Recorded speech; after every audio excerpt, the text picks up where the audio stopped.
नमस्कार, मी वरुणाच किचनमध्ये तुम्हाचं सर्वांचं स्वागत आहे.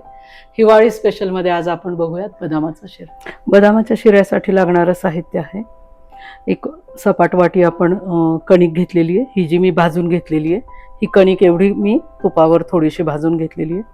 साखर तेवढीच, तूप, 8 ते 10 भिजवलेले बदाम, केसर, ड्रायफ्रुट्स, दूध आणि थोडंसं पाणी.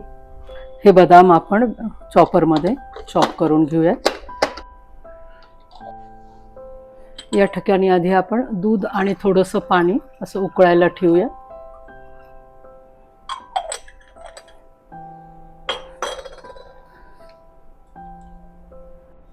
दोन चमचे तूप घेत आहोत.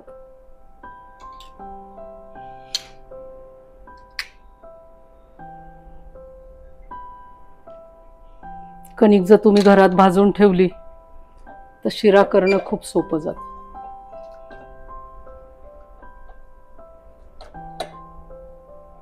जसं रवा भाजून ठेवतो आपण त्या पद्धतीने थोडीशी कणिक जर भाजून ठेवली तर पाहिजे तेव्हा ती आपण वापरू शकतो.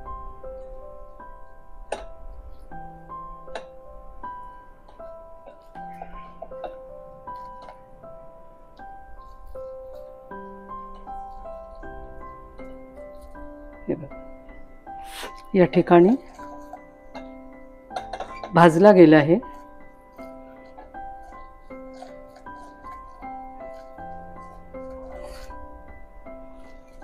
हिवाळा आहे आणि आपण बदामाचा शिरा करणार, त्यामुळे तुपाचं प्रमाण आपण थोडं जास्ती घेतलं. तुम्हाला नको असेल तर तुम्ही थोडंसं कमी तूप सुद्धा या ठिकाणी वापरू शकता. त्यानंतर ह्यामध्ये आपण घालूयात हे भिजवलेले आणि चॉप केलेले बदाम.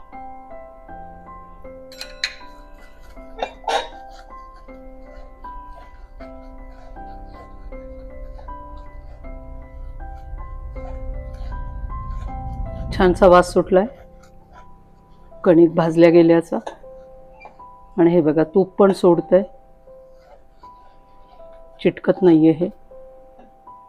तर यावेळी आपण टाकू उकळलेलं दूध आणि पाणी जे आपण उकळून ठेवलंय ते, उकळायला ठेवलेलं.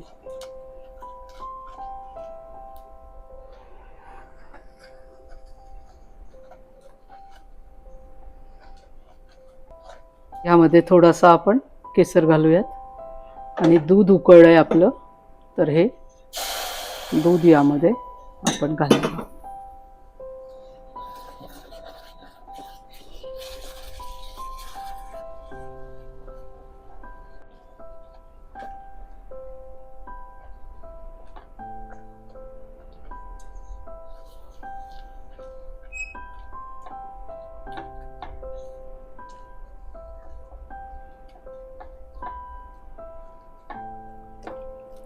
यामध्ये आता आपण घालणार आहोत साखर.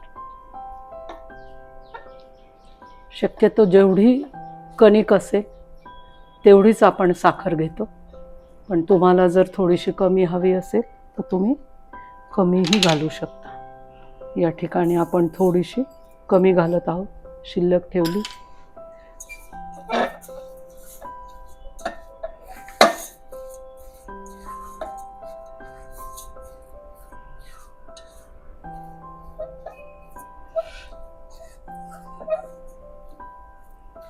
हे बघा सगळीकडनं सुटलंय, हे कुठेही चिटकत नाही. कणिक चांगली भाजल्या गेली आणि दूध उकळतं टाकलं तर ते चिटकत नाही. बघा याला एक छान वाफ आली.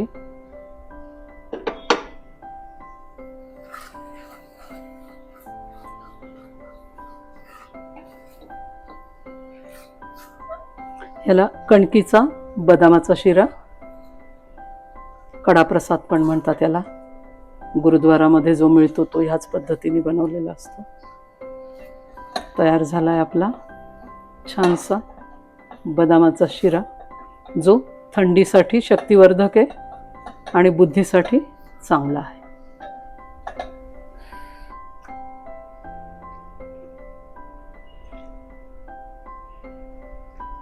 आपला बदामाचा शिरा तयार आहे.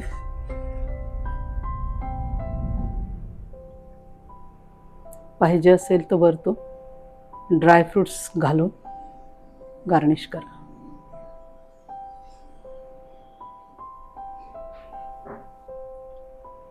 तर हा बदामाचा शिरा तयार आहे.